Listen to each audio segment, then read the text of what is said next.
The movie is based on true events and opens with a couple arriving on their motorcycle and pulling into a garage to park. But just as they're about to leave the garage, they see something so terrifying that they scream in horror and bolt away from there. In the next scene, we meet a police officer named Eva, who receives a call from her colleague, Bernie, informing her that they've found a dead body.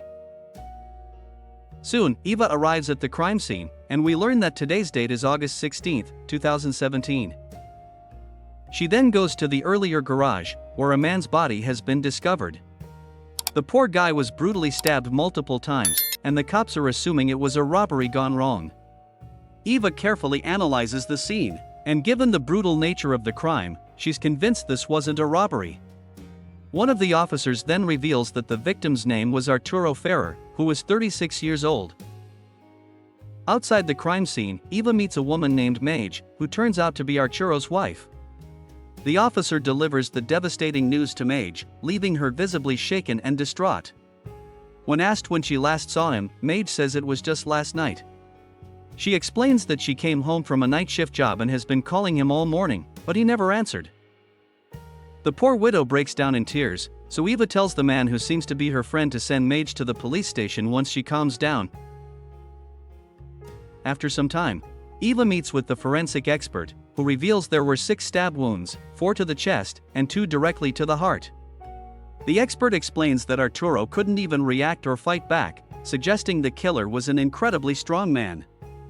Eva concludes that the viciousness of the crime was not random, but rather the result of pure personal rage. When Eva returns to the station, she finds that Mage is waiting for her. Eva finds it odd that Mage seems pretty composed and busy with her phone, while Bernie sighs and says that this is just the way the younger generation is. Eva proceeds to interrogate her, and Mage explains how her friend Sonia mentioned one of Arturo's co-workers, whom she met at the gym. Apparently, this co-worker was overly interested in Arturo, and Mage indirectly implies they might have been having an affair. Mage also reveals that Sonia is currently in the waiting room. Later, Eva speaks with Sonia, who claims that the co-worker only had a crush on Arturo and nothing more. She also reveals how controlling Arturo was toward Mage, and she had to pretend to work extra shifts just to hang out with her friends. Sonia admits she never knew Arturo personally, and everything she knows comes from what Mage told her. Here, Sonia unintentionally mentions that Mage has another man in her life, Daniel, with whom she is very close. Eva realizes that this points to an affair, and later orders her team to investigate Daniel. Later, she discusses the situation with her team and learns that Mage will be receiving a widow's pension of around €1,000 per month, which makes her suspicious. But since the forensic report confirmed the killer was a man, Eva suspects that the murderer must be Mage's lover. The scene then shifts to the day of Arturo's funeral, where Eva shows up and watches as Mage tearfully delivers a speech. Just then, Eva gets a call from Bernie, who informs her that Mage lied about working the night shift when the incident happened. In the next scene, Eva arrives at Mage's parents' house to meet the grieving widow. The two women talk privately, and Mage admits she's been having an affair with Daniel, but didn't mention it earlier because she didn't see how it was relevant to the murder. She also reveals she had an affair with another man named Andre a month before the wedding, which Arturo and their entire family found out about. Everyone stopped talking to her back then, but Arturo eventually forgave her. Mage pleads with Eva not to tell anyone about Daniel, fearing that Arturo's family would kill her this time. Eva also doesn't judge her and figures out that Mage lied about the night shift because she was with her damn lover. Regardless, the officer remains suspicious and approaches her boss to request tapping Mage's phone calls. The boss agrees, and Eva's team begins actively monitoring Mage's conversations. They hear countless calls, where it's surprisingly revealed that Mage pretends to still be grieving and distraught with her family, while happily chatting and laughing with multiple men. She doesn't miss her husband and feels no sadness for his death. Moreover, Mage appears particularly close to Daniel and even confides in her mother about her intimate encounters with him. After 37 days of the murder, Mage finally admits to Daniel that she's married, but her husband was mysteriously murdered just weeks ago. The news devastates Daniel, who wonders how she could deceive him when they were already searching for an apartment together. One day, Eva's life takes a dark turn when her colleague Bernie is accidentally killed in a violent encounter with a criminal. The news shatters her to the core, as they had been work partners for years and were incredibly close. To make matters worse, the chief commissioner informs Eva that Mage's case is being pulled from the homicide unit and handed over to the organized crime division.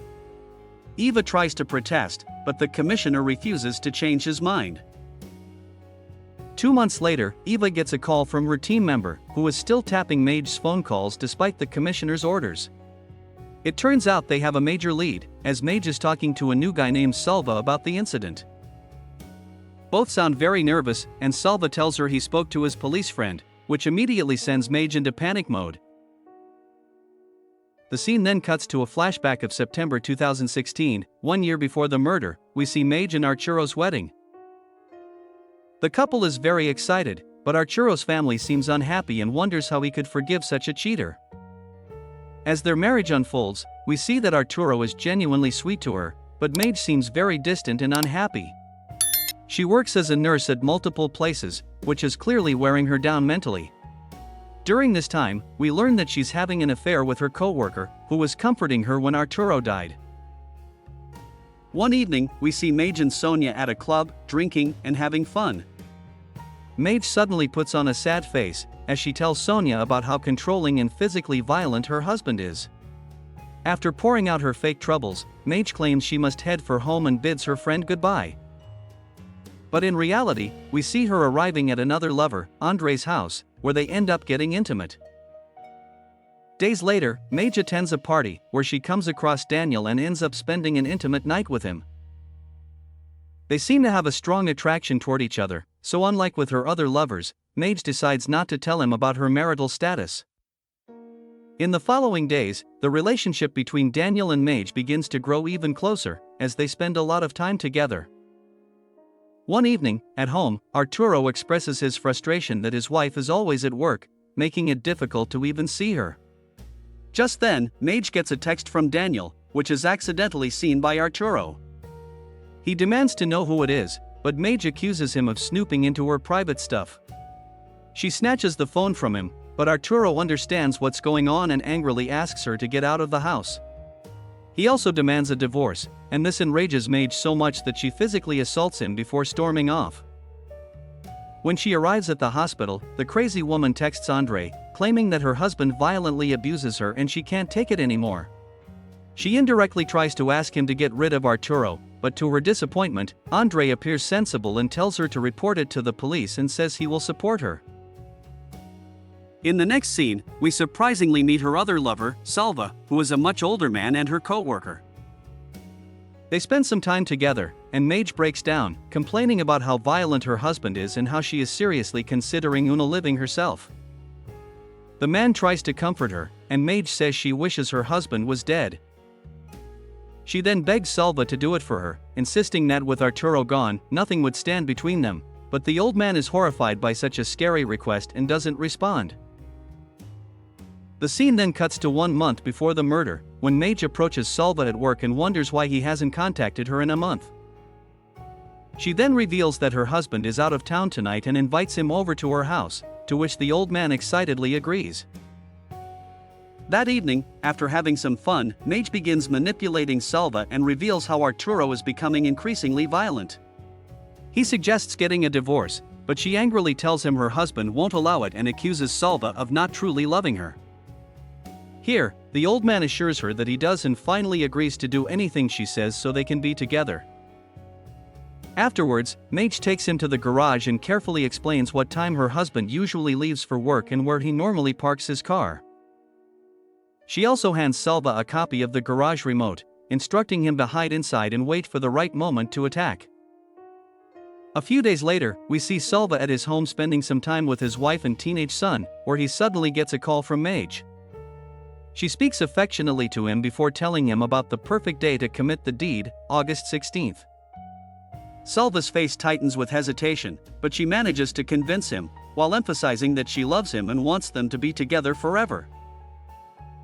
In the next scene, we see Salva riding his motorcycle and heading toward Arturo's building. He then nervously opens the garage door using the key Mage gave him. Salva notices a few neighbors coming in, but manages to hide until they leave. Not long after, Arturo finally arrives at the garage, and Salva doesn't waste any time in attacking him with a knife. After successfully committing the murder, he immediately leaves and gets rid of all the evidence.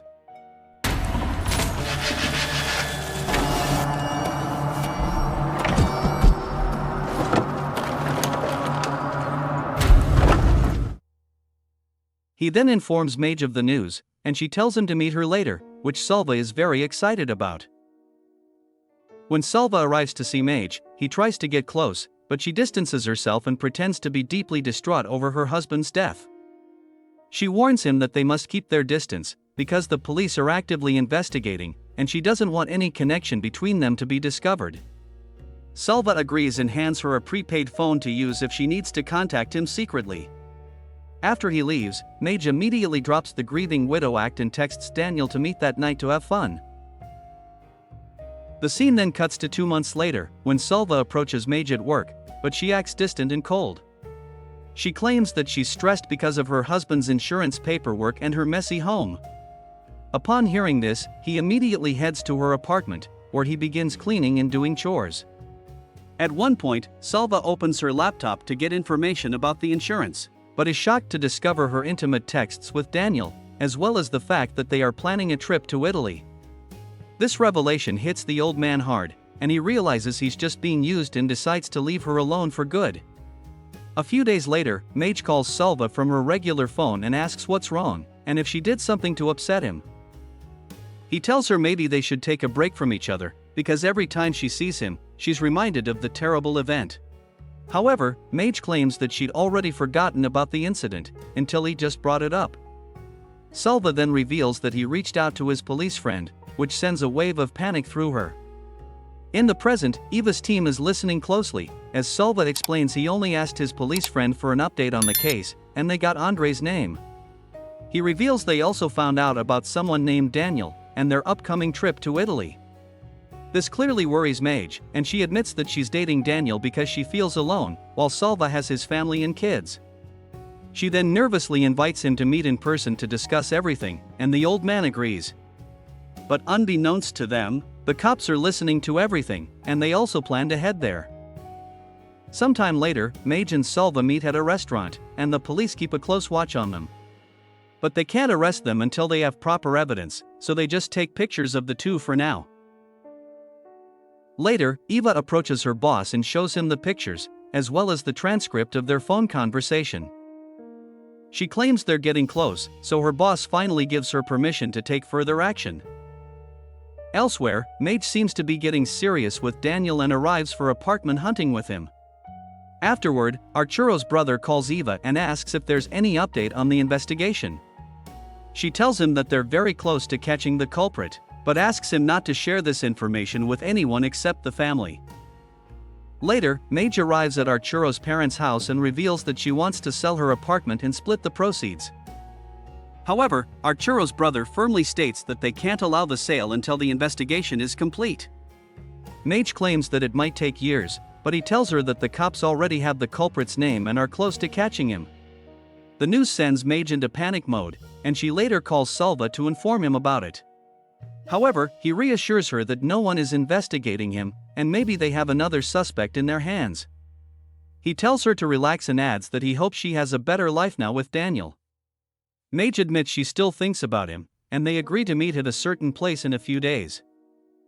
Upon hearing this, the cunning officers decide to plant a hidden microphone inside a napkin at the restaurant to record their conversation.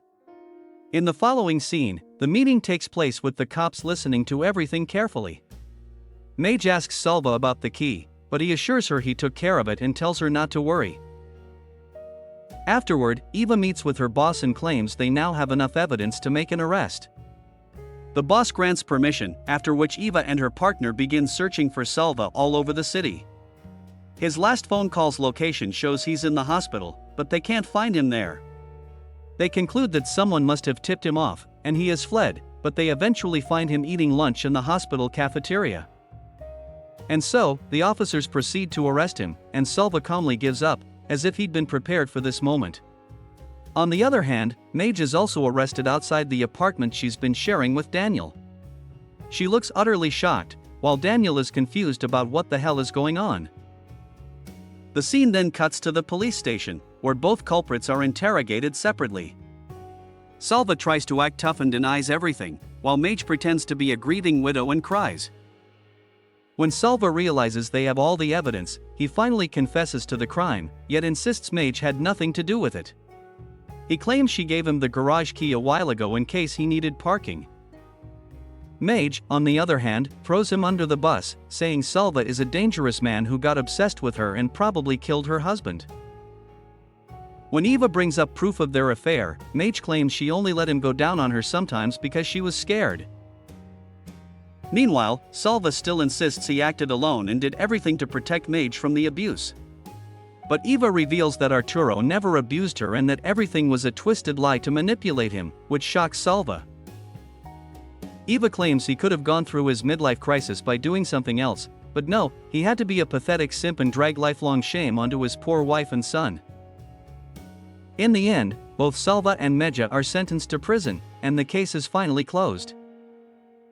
After the incident, Eva resigns from the crime investigation team and transfers to regular police patrol. It is then revealed that Mage and Salva exchange love letters during their first month in prison. However, when Salva discovers she's having affairs with other inmates, he requests to change his statement and confesses the full truth during the trial. Salva is initially sentenced to 17 years in prison, while Mage receives 22 years. However, his sentence is later reduced due to his cooperation with authorities, while hers is increased because of her relationship with the victim. Thus, we reach the end of this movie. Thanks for watching. If you like the movie, support us. Don't forget to subscribe for more movie recaps. See you in the next movie. Goodbye.